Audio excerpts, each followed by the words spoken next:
Hi, it's been a while. Oh, is that my Indy? It really has been a long time. I was worried, darling. You haven't messaged me in almost half a year. How are you? Are you eating properly? Is work going all right? Yeah, it's not too bad, I guess. I'm still only in my second year at the company, so there's always new stuff to remember. That's why I've been too busy to message you. Really? That sounds tough. Be careful you don't overwork yourself. I don't want you getting sick, sweetie. Are you okay for money? What about rice and vegetables? Do you have enough? I can send you some money or food parcels if you like. Just say the word and it's done. I can't afford to give you lots, but I'll send whatever I can. Nah, I'm fine. I have a job and make my own money now. Besides, I can buy my own rice and vegetables. You don't have to go out of your way to send me anything. I'm fine on my own. I don't really eat much of that sort of these things anyway. Oh, I see. Well, I'm really happy to hear you're doing well, honey. But if you ever do need anything, you will tell me, won't you? I'd really like it if you just showed your face at the house sometimes, too. Even if it's just for Christmas and birthdays. I miss you, you know. Listen, Mom, I have something more important to talk about. Do you mind if we change the subject? Oh, of course. Look at me getting all overexcited not letting you get a word in edgeways. Of course, honey. Go ahead. What is it? Well, it's like this. I'm getting married. What? Married? Yeah, to my boyfriend. We met at a work party. That was a year ago, though. We've been dating ever since. I never told you about him. Wow, Indy! I can't believe it! I'm so happy for you. I can't tell you how much this means to me. I'll admit I'm a little surprised, but let me assure you, I'll be celebrating for you tonight with a glass of red. The wedding's planned for 6 months from now, but the thing is, I don't want you to come. What? My fiancé is the son of a very rich man who runs a major company. He's intelligent, has a great personality, is good at his job. He's just amazing. I couldn't ask for more. His parents, too. They're kind, always look smart and well-dressed, are stinking rich, and are just all-around wonderful people. I'd be so ashamed to admit to such a decent, respectable people that I was raised in a single-mother household. To tell you the truth, just the thought of them finding out makes me feel sick. That's why I told them I have no parents, and don't know a single one of my relatives. Indy, why are you saying these things? Why would you do that? Oh my god. I've always hated you. You're scruffy and unkempt. You have no fashion sense.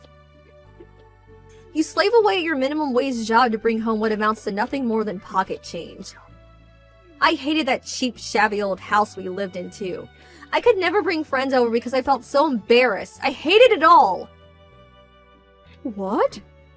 I had to endure so much, and the moment I tried to complain, I was told that it just couldn't be helped because we were poor.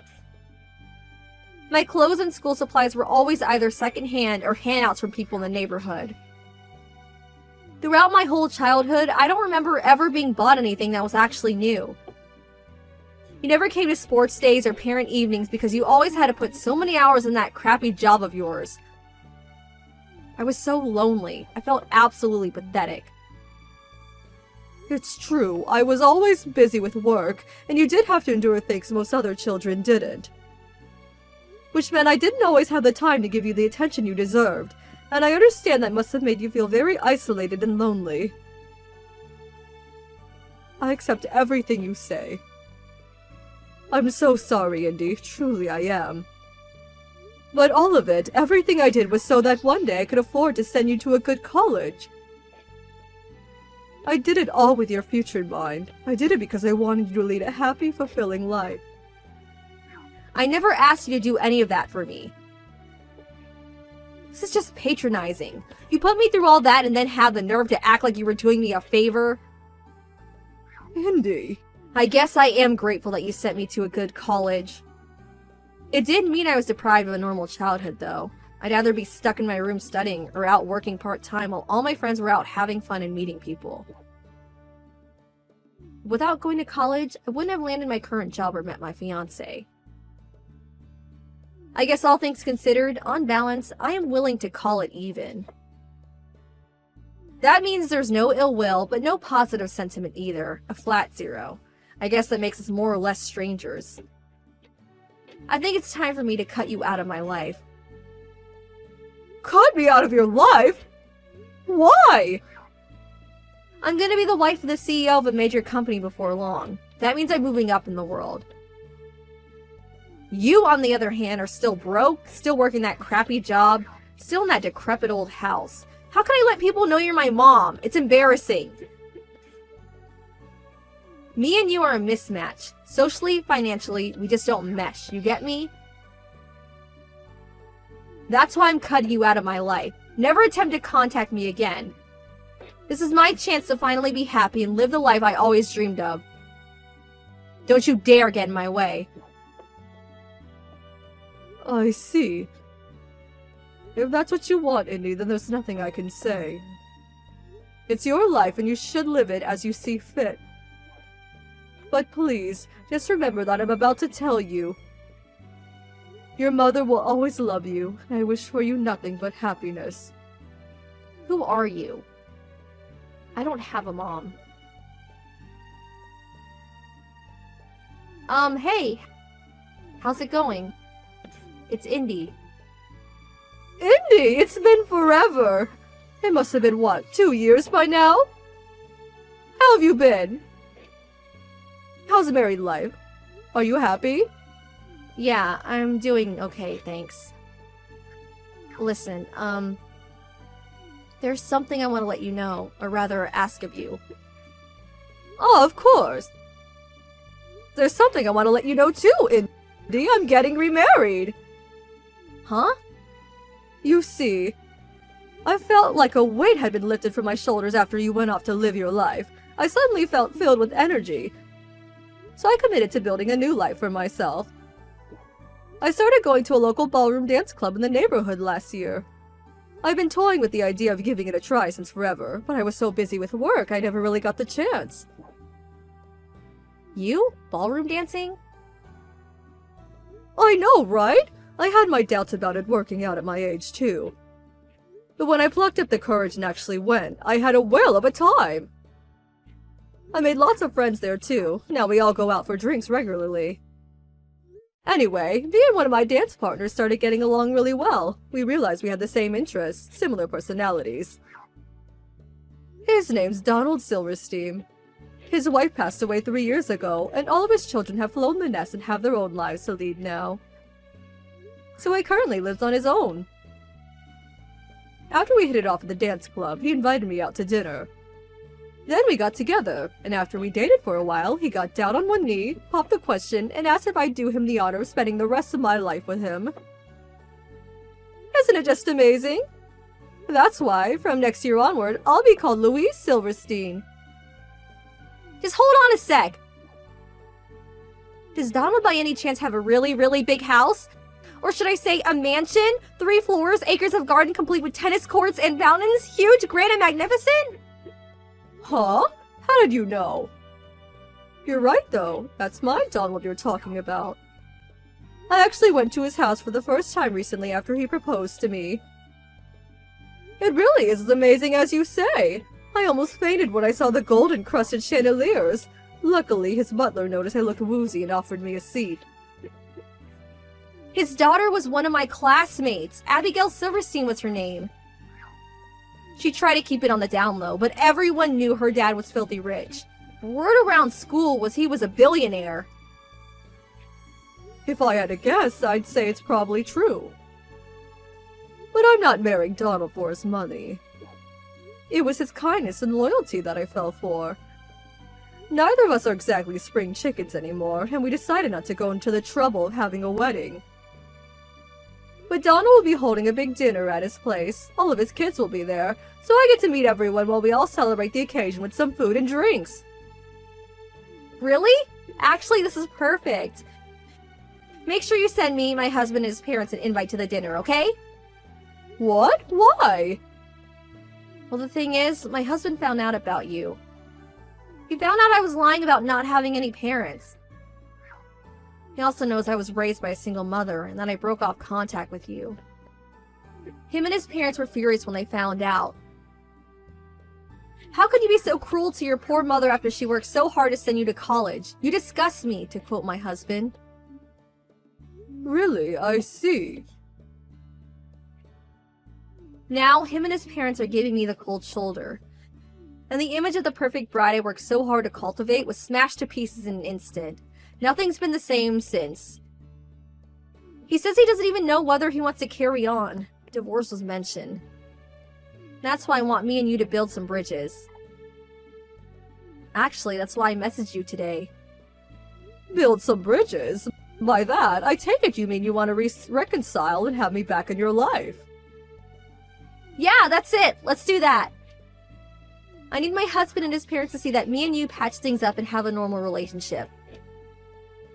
They have to know you forgave me too. That part's important. I think I can make them see that. They'll stop thinking about divorce. Besides, if you're married now, I'm not so embarrassed about introducing you anyway. Especially now you bagged yourself a billionaire. If anything, I'm actually excited. You're gonna score me some major points by having a husband that rich. Plus, I think me being related to someone like Donald can only be a good thing.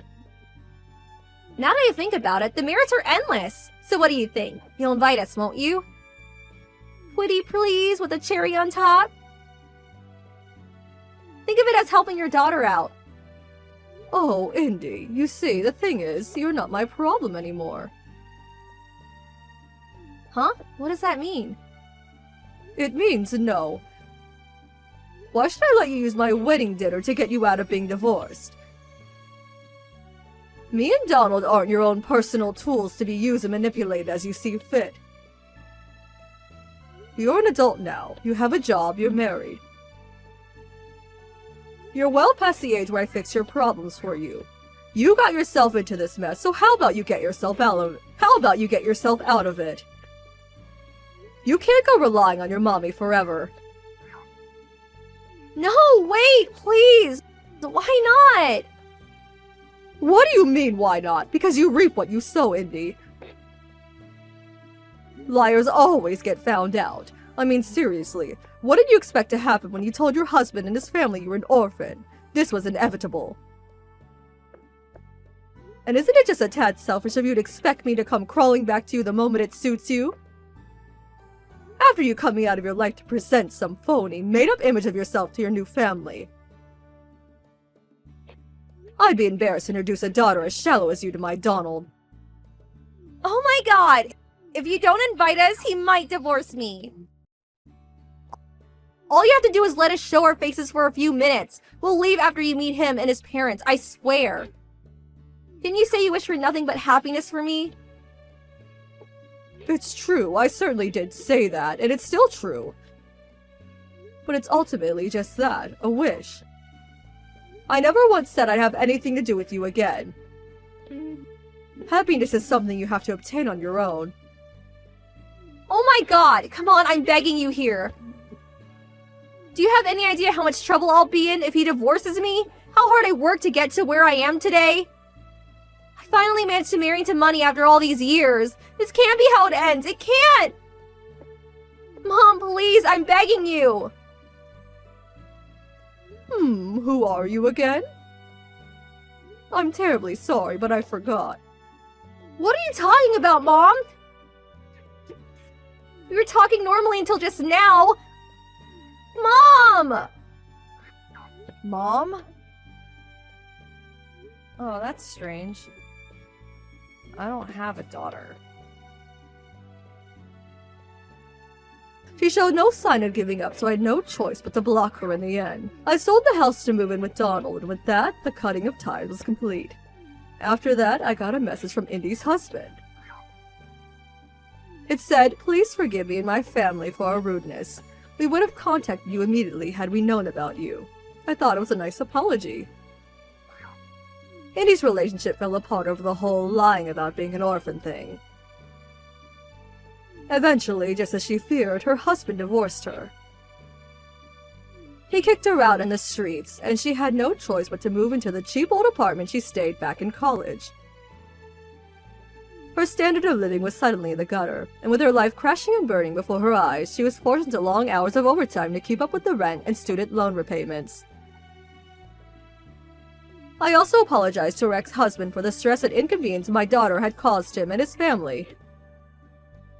Since then, I haven't had contact with Indy, or anyone involved with Later. A year later, me and Donald tied the knot. He and his kids are just darlings who are so very kind to me. I'm the happiest I've ever been in my life, and I'm filled with optimism for the future.